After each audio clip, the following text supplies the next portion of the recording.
Ya, baik, terima kasih ya. Kita sampai kepada pembahasan tentang format dan isi book chapter. Jadi yang namanya book chapter, nanti saya tunjukkan insya Allah ya buku-buku saya di book chapternya itu ya. Jadi mulai dari judul babnya, kemudian nama penulisnya. Nama penulis itu nanti biasanya terkait dengan apa, dengan istilahnya itu apa, institusinya, juga emailnya, ada abstraknya. Abstrak itu nanti kita akan jelaskan pendahuluannya, introductionnya, backgroundnya, kemudian ada pembahasannya, mabahasnya gitu, kemudian nanti ada penutup ya, ada referensi, plus nanti kadang ada juga biografinya. Nah, ini menjadi penting. Nah, ketentuan untuk book chapter nih jangan lupa ya. Jadi ketentuan untuk book chapter itu adalah pertama itu diterbitkan lembaga penerbitan resmi ya. Nanti kalau lebih bagus kalau dia adalah anggota IKP, Ikatan ya Penerbit Indonesia gitu ya. Minimal yang pasti yang kedua adalah dia harus ada memiliki ISBN, International Serial Book Numbers ya. Kebetulan saya juga ada di Pustaka Ama Alamiah yang juga bisa melayani untuk ISBN itu ya. Kemudian melewati proses editorial. Nah, ini yang penting nih, editor ini. Jadi nanti kalau yang kesannya gitu ya, editor itu biasa, padahal justru editor itu kalau di guru ataupun di dosen terutama itu dia kumnya itu sangat tinggi untuk jadi editor ya. Kemudian ada template-nya.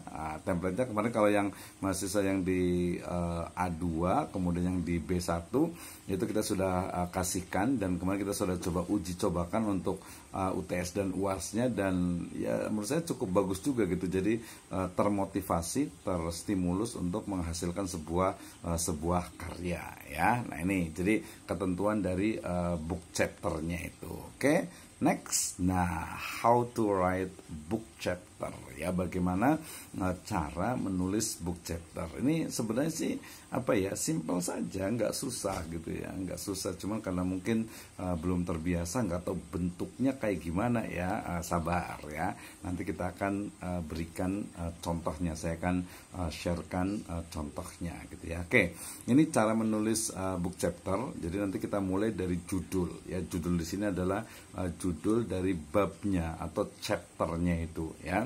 Nah, kemudian di bawahnya ada nama penulis ya, kemudian institusinya dan juga emailnya ya. Kemudian nanti ada abstrak ya. Abstrak itu secara ini kita sebut saja ringkasannya ya. Kemudian ada pendahuluannya, backgroundsnya, kemudian ada pembahasan atau deskriptif dan juga analisisnya gitu ya.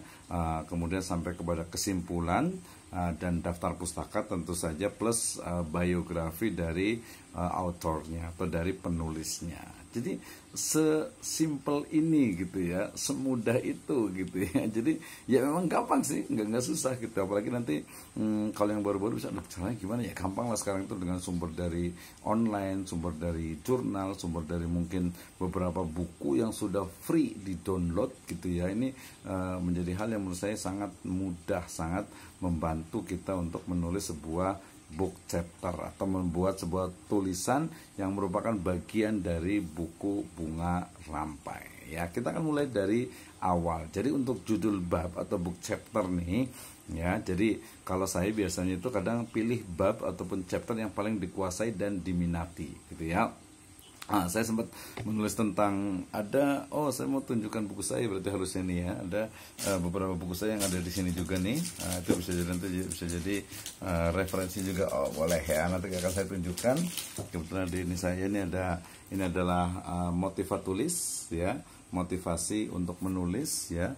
Kemudian ini juga ada pengantar ilmu ekonomi juga. Nggak kelihatan ya. Tapi kelihatan dikitnya. Ya, ini pengantar ilmu ekonomi ya. Kemudian ini ada juga keluarga Samara digital gitu ya. Kemudian lagi ini awal sekali ya, buku saya ini tahun 2018 kalau nggak salah. Awal mula saya sebutkan saja, penerbitnya itu adalah Media Science Indonesia. Nanti boleh dicek tuh. Boleh juga nanti lihat buku saya, lebih kurang di situ ada sekitar 5 sampai 10 ya di Media Science itu ya. Kemudian juga ada yang ini juga ya, ini adalah maslahah ekonomi syariah ya karena background saya lebih banyak ke ekonomi memang gitu ya. Jadi rata-rata bukunya adalah yang memang sifatnya itu book chapter dan juga sifatnya itu bareng-bareng gitu ya, yang bareng-bareng. Nah, termasuk juga yang cukup tebal ini ya, cukup tebal. Nah, ini ya, digital banking dan financial technology. Nah, ini ya, ini cukup tebal nih. Ini ditulis oleh berapa ini ya? 1, 2, 3, 4, 5, 6, 7, 8, 9, 10, 11, 12, 13, 14, 15, 16, 17 orang ya tentang digital banking. Saya kebetulan menulis tentang tentang digital banking, tantangan digital banking di Indonesia. Ini namanya book chapter. Ini penerbitnya dari Literasi Bangsa, ada sekitar 2 atau 3 buku saya di sini. Ya, itu bisa jadi referensi juga. Kemudian juga ada buku yang lain juga ya.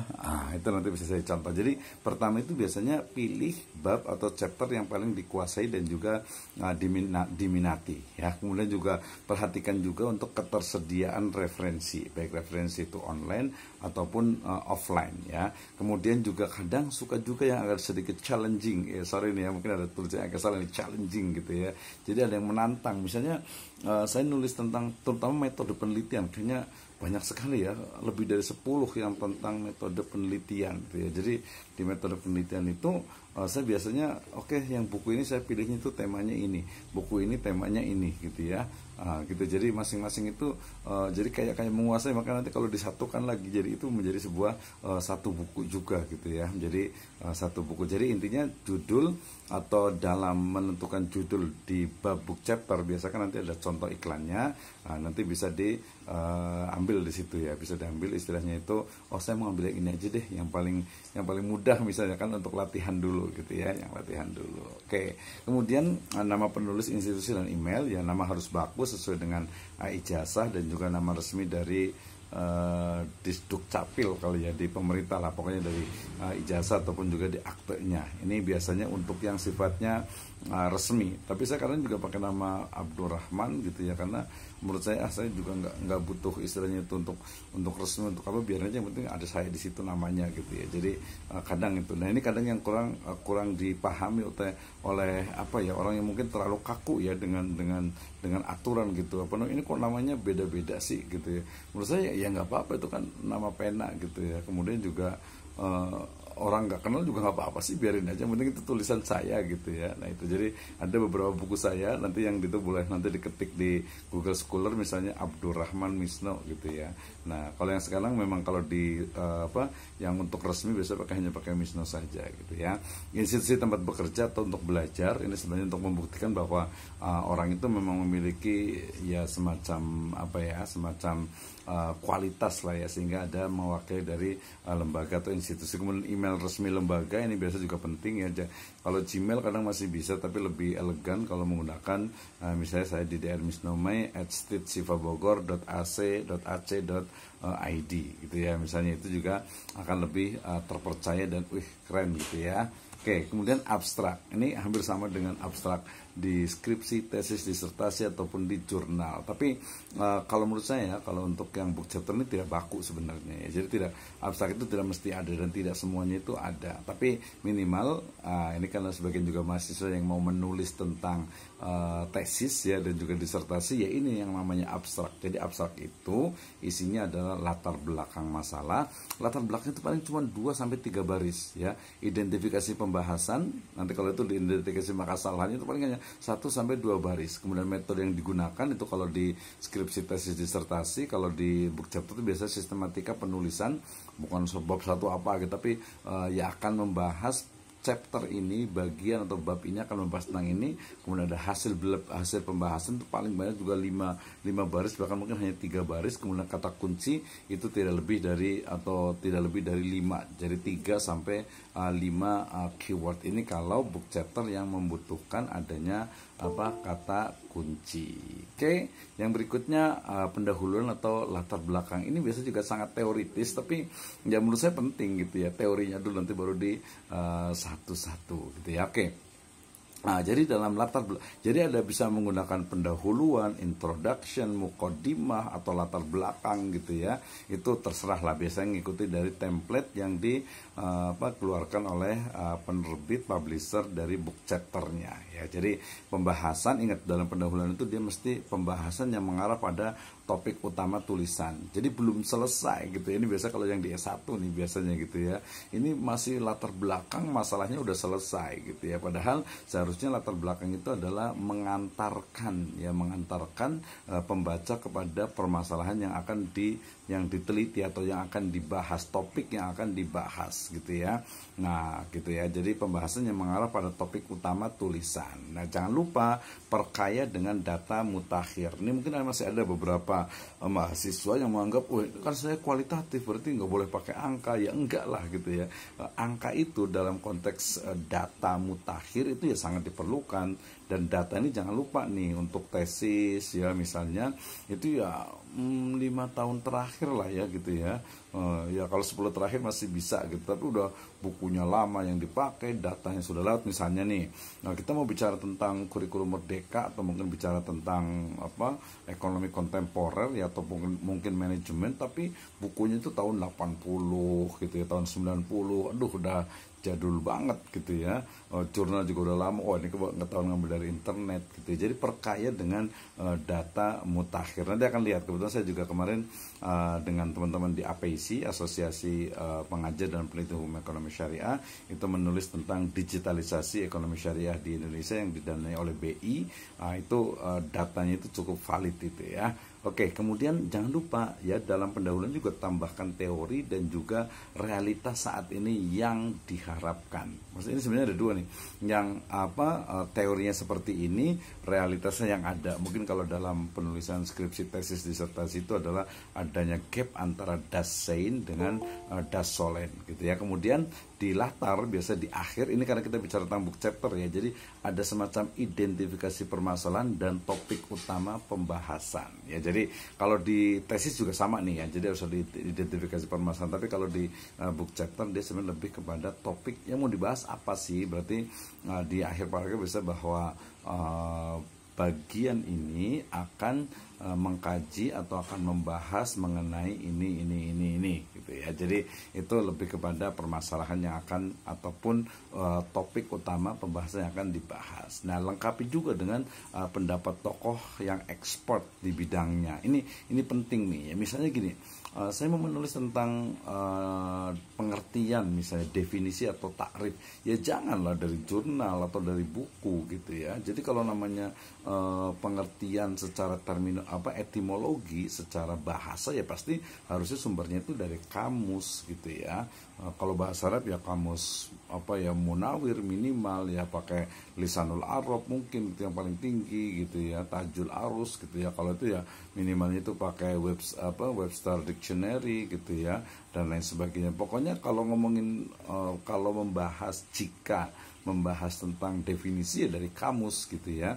Gitu. Atau mungkin bisa juga dari ensiklopedi, jangan ngambil dari punya orang gitu ya. Kalau punya orang itu yang diambil itu adalah atau tulisan orang lain yang dikutip itu adalah ide gagasan original mereka gitu ya. Makanya kalau dalam tulisan gitu ya, ini kita bicara sedikit ilmiah gitu ya. Ilmiah dalam artian itu berdasarkan akademik gitu ya. Jadi jangan sampai kita tulisan menurut misalnya itu Anwar dalam Samsul misalnya gitu ya. Nah, itu sebaiknya dihindari gitu ya. Sebaiknya kita mengambil referensi yang main references ya, referensi utama gitu ya. Ini di pendahuluan. Oke, pembahasan ini juga menjadi hal yang sangat penting. Kita bicara tentang fokus pada pembahasan utama ya, tajam berdasarkan data, kutipan yang disebutkan, kuatkan dengan teori yang relevan, sampai di sana ada tesis, ada antitesis, dan juga adanya sintesis gitu ya. Jadi pembahasan ini perlu tajam nih. Biasanya kadang kalau S1 sih ya, kalau S2 insya Allah enggak gitu ya. Jadi pembahasan banyak, ini kadang ada sedikit kayak semacam penyakitnya pembahasan yang kualitatif gitu ya. Panjang banget kerangka pemikiran, temuan datanya itu sangat sedikit. Oh, tapi itu tesis ya.